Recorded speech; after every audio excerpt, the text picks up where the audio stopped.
और मैंने खुद अपने पिताजी का श्राद्ध किया था जब मैं आश्रम में रहने लगा था, ब्रह्मचारी होकर घर छोड़ के जा चुका था।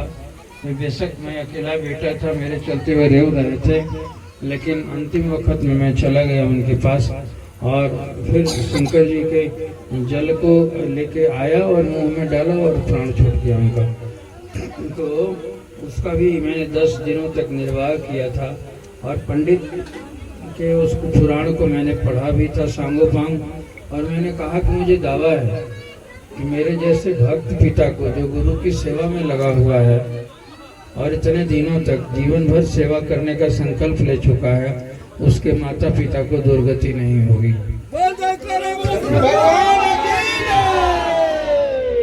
और मैंने पंडित को कहा, पंडित जी आप दक्षिणा लीजिए और जाइए, मेरे जैसा भक्त संतान को पैदा करने वाले की 7 पीढ़ियां ऐसे ही तैर जाती हैं।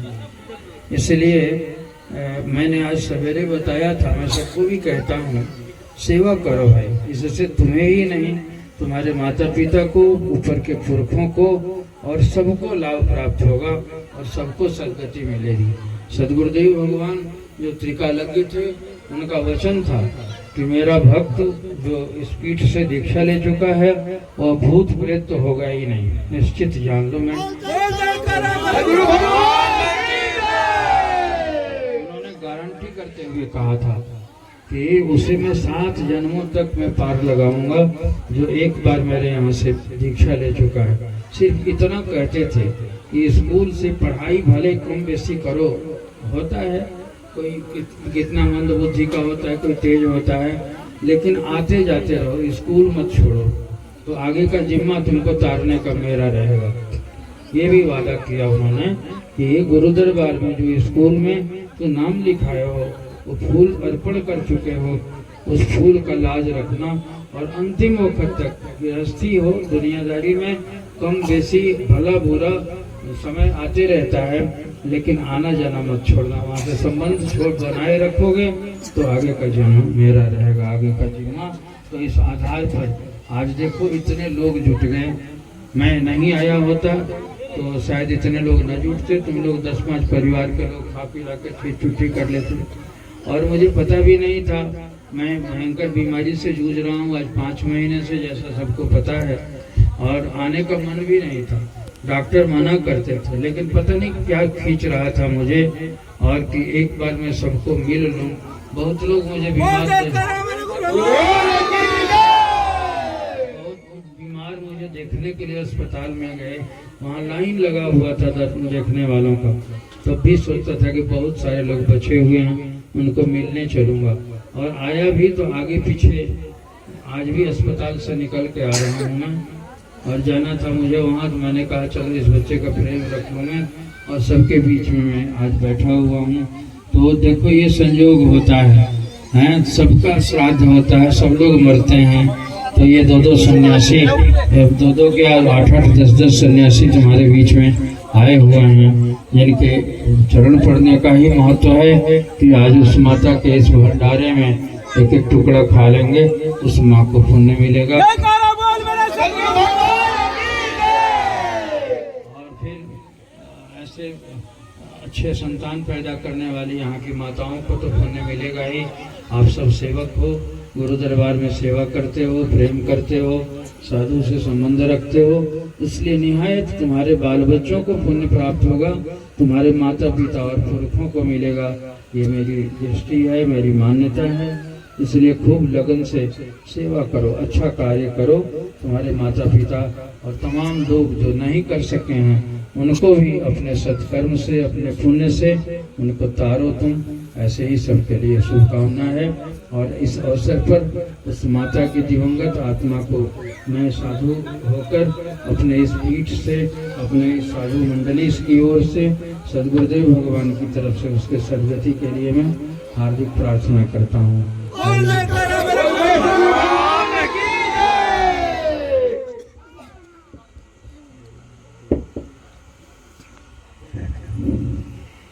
नहीं मिलता जो आपके सामने उपस्थित हुआ है, वो माता की पुण्य और आप सब प्रेमी भक्तों का भी पुण्य यहाँ एकत्रित होकर के वैसा करने के लिए बाध्य कर दिया है। कुदरत बदल गई है, और आप लोग को ये सब लाभ सबको सब मिल रहा है।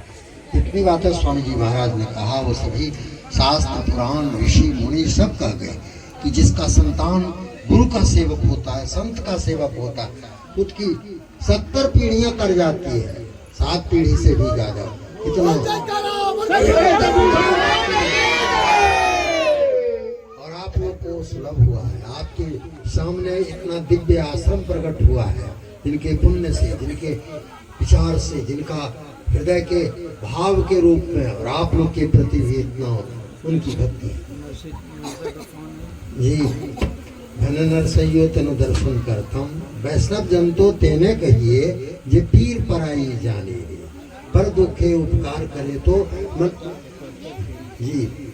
धन नरसइयो तेनु दर्शन करतम, कुल एक तेर तारियो रे, मैंने उसके कुल की ऐसे वैष्णव संत के दर्शन करने से भगवत भक्त के, गुरु भक्त के 71 पीढ़ियां उद्धार हो जाता है।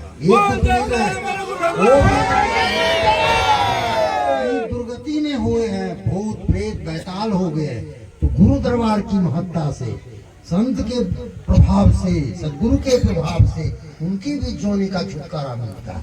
ये संत पुरुष नरसिंह मेहता गुजरात के महान संत हुए, इनको गांधी विनोबा सब प्रार्थना करते थे जिनकी बनाए हुए गीत का, उनका कथन है। और राम नाम से जब ताली लग गया तो राम नाम सो ताली लागी, सकल तीर्थ तन तन मारी, सारे तीर्थ तन में आ जाते हैं और वो निरंतर हो रहा है आपका यहाँ, क्योंकि गुरुमुख आप लोग हैं, इसलिए गुरुमुख की दुर्गति नहीं होती। गुरुदेव ने भी कहा था मेरा आदमी तो कभी मरकर भूत बनता ही नहीं, अगर मुझे पता हो जाता कि मेरा आदमी भूत बना है मैं भी श्राद्ध कर देता, लेकिन मेरा आदमी तो कभी भूत बना ही नहीं, भूत बनता ही नहीं।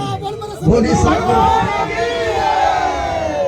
ऐसे भक्त, अनन्य भक्त की पैदा करने वाले, आश्रम की सेवा करने वाले, एक एक बार दंडवत करने से कितने कितने अपराध की क्षमा ही होती है। मामूली बात नहीं है, विज्ञान है इसमें, ऋषि मुनियों ने डाला है और वो चीज आप लोग के लिए सुलभ हुआ। अब इससे लाखों हजारों लोग पवित्र होते रहेंगे। जैसे गंगा जब बहती है तो लाखों करोड़ों लोग स्नान करते हैं, वैसे ही आश्रम भी गंगा बहा रही, वहां दर्शन करके वही लाभ होगा जो माता गंगा की लहर को देखकर स्नान करके होता है। जो आप लोग स्वामी जी महाराज को पा करके धन्य धन्य हुआ है आप लोग का जीवन। ऐसी धारणा देखो, आज कितने दिन के बाद इस गांव में आया हूँ। पुराने तुम लोग लाए थे मुझे खटिया पर चढ़ा के और यहाँ जांग भर पानी में लांग के, और सब नाच रहे थे उस कीचड़ में। और देखो उसका प्रताप, संत के आगमन का, गुरु महाराज जी की प्रार्थना हुई, घर घर में मैं गया, ये रमेश और ये अवधि और सबके घरों में जाता था मैं। अब तो हाथ पाँव में ताकत नहीं है। एक बार आग लगती थी, उस समय मैं यहाँ परशुराम जी का स्थान है और वहाँ मैं बैठा था, और देखो ऐसा कैसा हुआ, आज पूरे गांव की गलियाँ पक्की हो गई, सबके घर पक्का हो गए हैं, कितना तरक्की हुई। लोग अभागे लोग कहते हैं कि भक्ति करने से क्या मिलता है। इस गांव में तुमने आश्रम बनवाया और संतों का चरण आज इतने दिनों से पड़ रहा है। मैं जब सब नाच रहे थे तो उसमें क्या कहलाता है, मिट्टी कीचड़ में, तो वीरेंद्र भगत था, उससे मैंने पूछा यार, और मुझे चारपाई पर उठाए हुए, मैंने कहा यार इनको पागल बना दिया तुमने, क्या क्या कह के, मेरे पास तो कुछ नहीं है, इनको क्या दूंगा। तो उसका जवाब था कि सरकार इनको मिल रहा है तब ना पगलाए हुए हैं।